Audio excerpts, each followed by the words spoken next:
அன்பிற்கினிய சகோதரர்களே, சகோதரிகளே, உங்கள் அனைவர் மீதும் இறைவனின் பேரருள் பொழியப்படட்டும் என்று பிரார்த்தித்து என்னுடைய இந்த உரையை தொடங்குகின்றேன். மனிதநேய மக்கள் கட்சி இன்று நம்முடைய செங்கல்பட்டு மாவட்டம் பரனூரில், அதேபோல விழுப்புரம் மாவட்டம் விக்கிரவாண்டியில், வேலூர் மாவட்டம் பள்ளிகுண்டாவில், கோவை மாவட்டம் கருத்தம்பட்டியில், திருச்சி மாவட்டம் துவாக்குடியில், அதேபோல மதுரை மாவட்டம் கப்பலூரில், நெல்லை மாவட்டம் நாங்குநேரியில் இருக்கக்கூடிய 7 சுங்கச்சாவடிகளை அடையாளமாக இன்று முற்றுகையிட்டு இந்த போராட்டத்தை நடத்துகின்றோம். இந்த போராட்டம் நடத்துவதற்கான காரணம் என்ன? தமிழ்நாட்டிலே 67 சுங்கச்சாவடிகள் இப்போது இயங்கி வருகிறது. அதோடு மட்டுமல்லாமல் புதிதாக 3 சுங்கச்சாவடிகள் விழுப்புரம் மாவட்டத்திலும், திருவண்ணாமலை மாவட்டத்திலும், கிருஷ்ணகிரி மாவட்டத்திலும் தற்போது தொடங்கப்பட்டு மொத்த சுங்கச்சாவடிகளுடைய எண்ணிக்கை 70ஆக உயர்ந்திருக்கின்றது. இது போதாதென்று மேலும் 10 சுங்கச்சாவடிகள் தமிழ்நாட்டில் திறக்கப்படும் என்ற அறிவிப்பும் வந்திருக்கின்றது. இந்த சுங்கச்சாவடிகள் இயங்குவது நியாயமா என்று கேட்டால் நிச்சயமாக எந்த வகையிலும் இது நியாயமில்லை. இந்த போராட்டத்தில் நாம் ஒரு முழக்கத்தை எழுப்பினோம். அந்த முழக்கம் கூடுதே டோல்கேட் எண்ணிக்கை கூடுதே, சாலை வரி கட்டுகின்றோம், சுங்கச்சாவடி எதற்கு? பதில் சொல், பகல் கொள்ளைக்கு பதில் சொல் என்ற ஒரு முழக்கத்தை நாம் எழுப்பினோம்.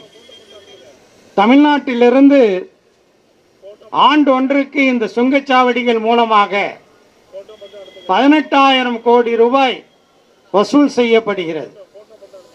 அது மட்டும் இல்லாமல் கனரக வாகனங்கள், அதாவது லாரி, பஸ் போன்ற பெரிய வாகனங்கள் 3 மாதத்துக்கு ஒரு முறை சாலை வரியை கட்டுகிறார்கள். அதேபோல 2 சக்கர வாகனங்கள், 4 சக்கர மகிழுந்துகள், இதனை நாம் வாங்கும்போது ரோட் டாக்ஸ், லைஃப் டாக்ஸ் என்று அந்த கட்டணம் வசூலிக்கிறார்கள். இந்த சுங்கச்சாவடிகள் மூலமாக தமிழ்நாட்டிலிருந்து மட்டும் நான் சொல்கிறேன், 18,000 கோடி ரூபாய் ஆண்டு ஒன்றுக்கு வசூலிக்கப்படுகிறது. இதை தவிர்த்து இந்த சாலை வரியாக ஏறத்தாழ 7,000 கோடி ரூபாய் வசூலிக்கப்படுகிறது. இந்த சாலை வரி எதற்கு வசூலிக்கப்படுகிறது? இந்த சாலைகளை போடுவதற்கும் அவற்றை பராமரிப்பதற்கும் தான் இந்த வரி வசூலிக்கப்படுகிறது. இப்படி வசூலித்துவிட்டு ஆங்காங்கே சுங்கச்சாவடிகளை வைத்துக்கொண்டு இந்த பகல் கொள்ளை அடிப்பது நியாயமா என்பதுதான் நாம் ஒன்றிய பாஜக அரசாங்கத்தை சுட்டி கேட்கக்கூடிய ஒரு முக்கியமான ஒரு கேள்வியாக இருக்கின்றது. இந்த சுங்கச்சாவடிகளை கடந்து செல்லக்கூடிய அரசு உயரதிகாரிகள், மாண்பான்மை உயர்நீதிமன்றத்தினுடைய நீதிபதிகள், என்னை போன்ற மாண்புமிகு சட்டமன்ற உறுப்பினர்கள், மாண்புமிகு நாடாளுமன்ற உறுப்பினர்கள், எங்களுக்கெல்லாம் கட்டணம் கிடையாது. ஆனால் சாதாரண சாமானிய மக்கள், வியாபாரிகள், இவர்கள் இந்த சுங்கச்சாவடிகளை கடந்து செல்லும் போது கட்டாயமாக இந்த சுங்க கட்டணம் கட்ட வேண்டிய நிர்பந்தம் ஏற்படுகிறது. அவசரமாக மருத்துவமனைக்கு ஆம்புலன்ஸுக்கு நிச்சயமாக விதிவிலக்கு உண்டு. ஆம்புலன்ஸ் கிடைக்கவில்லை. ஒரு காரில் அவசரமாக ஒரு நோயாளியை அழைத்து செல்லும் போது எவ்வளவு மனவேதனையோடு செல்வார்கள். அப்படிப்பட்டவர்களிடமும் கூட இந்த பகற்கொள்ளை அடிக்கப்படுவது நியாயம்தானா என்பது நாம் எழுப்பக்கூடிய மிக முக்கியமான ஒரு கேள்வியாக இருக்கின்றது. இந்த சுங்கச்சாவடியை பொறுத்த வரைக்கும் தமிழ்நாடு மேலும் வஞ்சிக்கப்படுகிறது. என்ன காரணம் என்றால், கேரளாவில் மொத்த தேசிய நெடுஞ்சாலைகள் 1782 கிலோமீட்டர். அந்த 1782 கிலோமீட்டருக்கு அங்கு மொத்தம் இருக்கக்கூடிய சுங்கச்சாவடிகள் 5 சுங்கச்சாவடிகள் மட்டும்தான். மகாராஷ்டிர மாநிலத்தில் 15,437 கிலோமீட்டர் நீளம் தேசிய நெடுஞ்சாலை இருக்கின்றது. அங்கே 44 சுங்கச்சாவடிகள் மட்டுமே இருக்கின்றது. ஆனால் தமிழ்நாட்டிலோ 5,381 கிலோமீட்டர் தூரம் நமது தமிழ்நாட்டில் தேசிய நெடுஞ்சாலை இருக்கின்றது. இங்கே இருக்கக்கூடிய சுங்கச்சாவடிகள் 67 + 3 70, இன்னும் ஒரு 10 வரப்போகின்றது. ஆக 80 சுங்கச்சாவடிகள் இங்கே இருப்பது நியாயம்தானா என்பது நாம் எழுப்பக்கூடிய மிக முக்கியமான ஒரு கேள்வியாக இருக்கிறது. அதற்கு அடுத்ததாக இந்த சுங்கச்சாவடிகளை அமைத்து அதில் அந்த சாலை போடுவதற்கான காலகட்டத்திற்கு பிறகு, அந்த வசூல் முடிந்த பிறகு இந்த சுங்கச்சாவடிகளை மூட வேண்டும். நான் பாபநாசம் சட்டமன்ற உறுப்பினராக 2வது முறை தமிழ்நாடு சட்டமன்றத்திற்கு தேர்ந்தெடுக்கப்பட்ட பிறகு செப்டம்பர் 21, 2021 இந்த சுங்கச்சாவடிகள் கட்டண உயர்வை குறித்து ஒரு கவன ஈர்ப்பு தீர்மானத்தை கொண்டு வந்தேன்.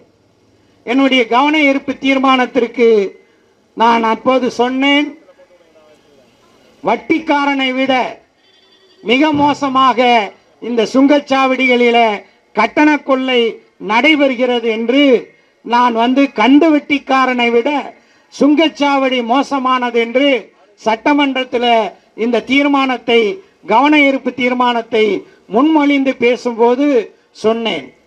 எனக்கு பதிலளித்த மாண்புமிகு நெடுஞ்சாலைத்துறை அமைச்சர் ஏவா வேலு அவர்கள் பதில் சொல்லும் போது, நியாயம்தான், தமிழ்நாட்டில் காலம் கடந்து என்னென்ன சுங்கச்சாவடிகள் எல்லாம் செயல்படுகிறது என்று பட்டியலிட்டு, இது குறித்து நாங்கள் விரைவில் இந்த சுங்கச்சாவடிகளை மூட சொல்லி, அதே போல நகராட்சி பக்கம், மாநகராட்சி பக்கம், அதற்கு அருகில் இருக்கக்கூடிய சுங்கச்சாவடிகளை எல்லாம் மூட சொல்லி ஒன்றிய சாலை போக்குவரத்து அமைச்சர் நிதின் கட்கரியிடம் முறையிடுவோம் என்று பதில் அளித்தார்.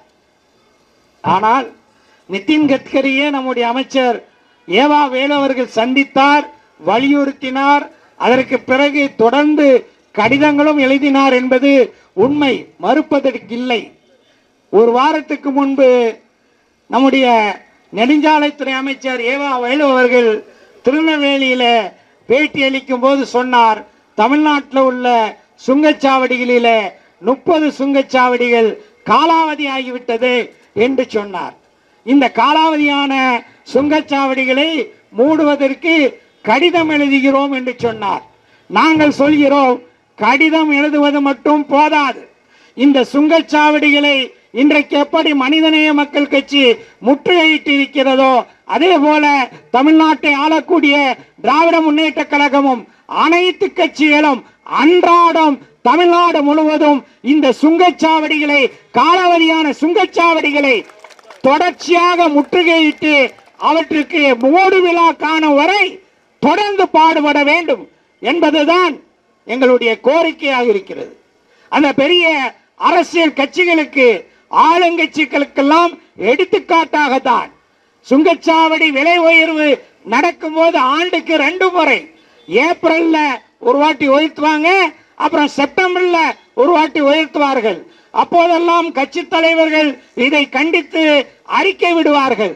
ஆனால் அந்த அறிக்கை விடுவதை தாண்டி மக்களுடைய அன்றாட பிரச்சனை, தமிழ்நாட்டு மக்களை வஞ்சிக்கக்கூடிய இந்த சுங்கச்சாவடிகளை விரட்டுவது, இந்த சுங்கச்சாவடிகளை மூடுவது தமிழர்கள் அனைவர்களுடைய கடமை என்பதற்கு எடுத்துக்காட்டாகத்தான் மனிதநேய மக்கள் கட்சி இன்றைக்கு தமிழ்நாட்டில் ஒரு அடையாளமாக 7 சுங்கச்சாவடிகளை முற்றுகையிடக்கூடிய இந்த போராட்டத்தை நடத்துகிறது. இவர்கள் கண்டுவத்திக்காரர்கள் என்று சொன்னேன். நான் வெறுமனே வார்த்தைகளாக பேசவில்லை. இதோ இருக்கின்றது இந்த பரனூர் டோல் பிளாசா என்று ஆங்கிலத்திலே போட்டு இருக்கிறார்களே, இந்த பரனூர் சுங்கச்சாவடி. இந்த சுங்கச்சாவடி இந்த சாலை போடுவதற்காக வேண்டி அதற்கான கட்டணங்களை எல்லாம் வசூலித்து முடித்து விட்டது. எப்போது வசூலித்து முடித்து விட்டது என்றால் 2019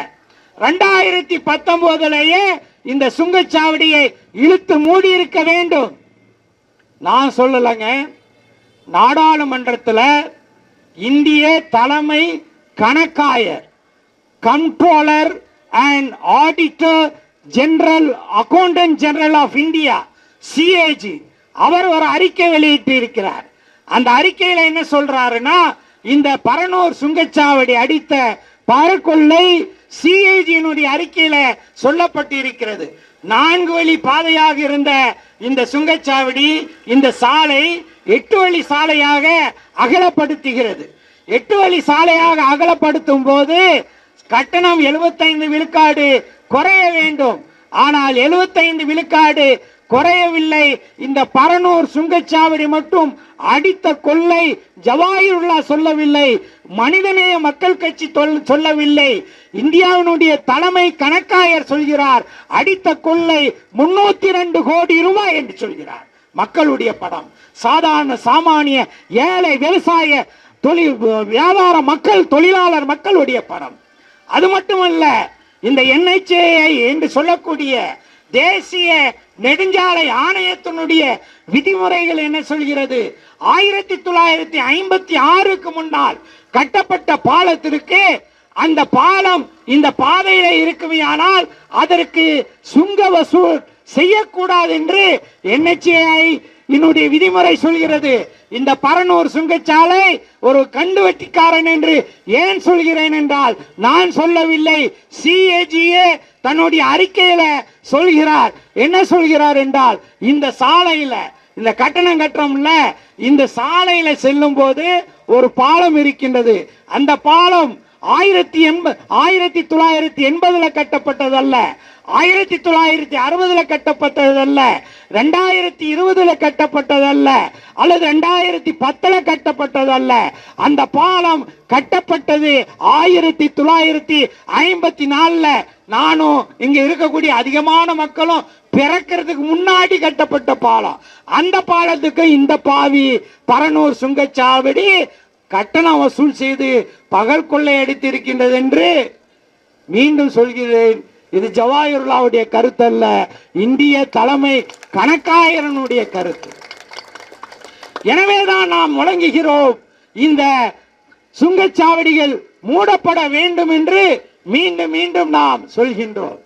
நான் ஏற்கனவே குறிப்பிட்டது போல தமிழ்நாட்டில் இன்றைக்கு கேரளாவிலோ ஒப்பிடும்போது வெறுமனே 9 சுங்கச்சாவடிகள் மட்டும்தான் இருக்க வேண்டும்.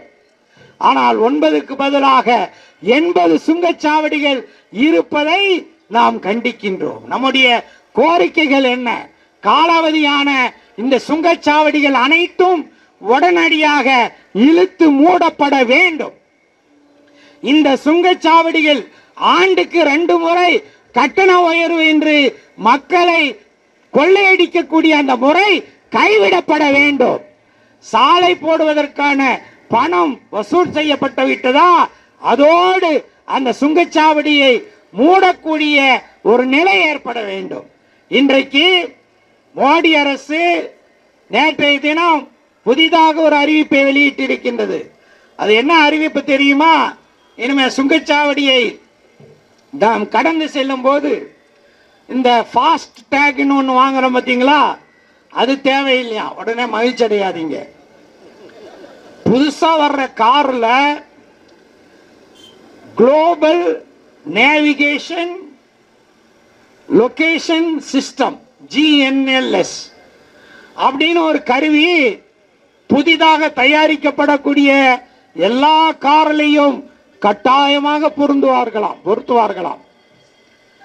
அந்த கருவியை பொருத்திய பிறகு அந்த கார் அல்லது அந்த லாரி அல்லது அந்த பஸ் அல்லது அந்த இருசக்கர வாகனம் எவ்வளவு தூரம் போகலாம்னா எடுத்தா 20 கிலோமீட்டர் வரைக்கும் வரி கிடையாது. அதுக்கு மேல அது போச்சுன்னா உடனடியாக அதில் இருக்கக்கூடிய GNSS என்கின்ற அந்த செயலியின் மூலமாக டோல்கேட்டினுடைய நெடுஞ்சாலைத்துறையினுடைய சர்வருக்கு அது சென்று அதன் மூலமாக நேரடியாக நம்முடைய வங்கி கணக்கில் இருந்து பணத்தை அப்படியே கொள்ளையடிக்க போறாங்க. எப்படி இருக்கு பாருங்க. 20 கிலோமீட்டர் மட்டும் போனா போதுன்னு ஃப்ரீயா. அதுக்கு மேல இந்த டோல்கேட்ல ஃபாஸ்டேக் அதெல்லாம் இல்லை. இயற்கையாகவே நம்முடைய வாகனத்தில் பொருத்தப்பட்டிருக்கக்கூடிய அந்த கருவி நாம் எங்கு செல்கிறோம், எப்படி செல்கிறோம், எவ்வளவு கிலோமீட்டர் செல்கிறோம் எல்லாத்தையுமே கணக்கிட்டு சொல்லும். நம்ம பயணம் செய்ய நம்முடைய பேங்க் அக்கவுண்ட்ல இருந்து அப்படியே பணம் கறந்து விடப்படும். இப்படி புதிய ஒரு கொள்ளை திட்டத்தை நரேந்திர மோடி அரசு கொண்டு வந்திருக்கின்றது. இதனாலதான் இந்த சுங்கச்சாவடிகள் என்பது கொள்ளையடிக்கக்கூடிய சாவடிகள், மனிதர்களுடைய வாழ்க்கையை பிழிந்தெடுக்கக்கூடிய சாவடிகள் என்பதை மிக தெளிவாக உணர்ந்து நாம் இந்த போராட்டத்தை நடத்துகிறோம். நான் ஏற்கனவே குறிப்பிட்டது போல இது ஒரு அடையாள போராட்டம் தான். இந்த சுங்கச்சாவடிகள் காலாவதியான 30க்கும் மேற்பட்ட மாநில நெடுஞ்சாலைத்துறை அமைச்சர், தமிழ்நாட்டினுடைய நெடுஞ்சாலைத்துறை அமைச்சர் மாண்புமிகு ஏவா வேலு அவர்கள் குறிப்பிட்டது போல 30 சுங்கச்சாவடிகளும் உடனே இழுத்து மூடப்பட வேண்டும். ஆண்டுக்கு 2 முறை கட்டணம் உயர்த்தல் என்ற அந்த வழிமுறை நிறுத்தப்பட வேண்டும். இந்த புதிதாக கொண்டு வந்திருக்கின்ற GNSS என்கின்ற அந்த முறையில பயண தூரம் எவ்வளவோ அதுக்கான கட்டணம் பிடிக்கப்படும் என்ற நிலையும் அகற்றப்பட வேண்டும் என்ற கோரிக்கையை முன்வைக்கின்றோம். இது தமிழ்நாட்டு மக்களுக்காக. மனிதநேய மக்கள் கட்சி என்பது பேரில் மட்டும் மனிதநேயம் உடையதல்ல, அதனுடைய செயல்பாட்டிலும் மனிதநேயம் உடையது. அனைத்து மக்களும் இந்த சுங்க கட்டணத்தால் வஞ்சிக்கப்படுகிறார்கள். அந்த மக்களுடைய குரலாக ஒரு அடையாள போராட்டமாக இதை நடத்தியிருக்கிறோம். இந்த போராட்டத்தை அனைவரும் தொடர வேண்டும். மனிதநேய மக்கள் கட்சியும் இந்த போராட்டத்தை எதிர்காலத்திலும் தொடரும். சுங்கச்சாவடிகளே இல்லாத, சுங்க கட்டணமே இல்லாத தமிழ்நாடு உருவாக வேண்டும். அதுதான் ஒரு ஜனநாயக நாட்டிற்கு சிறப்பான ஒரு வழிமுறையாக இருக்கும் என்று சொல்லி விடைபெறுகின்றேன். நன்றி.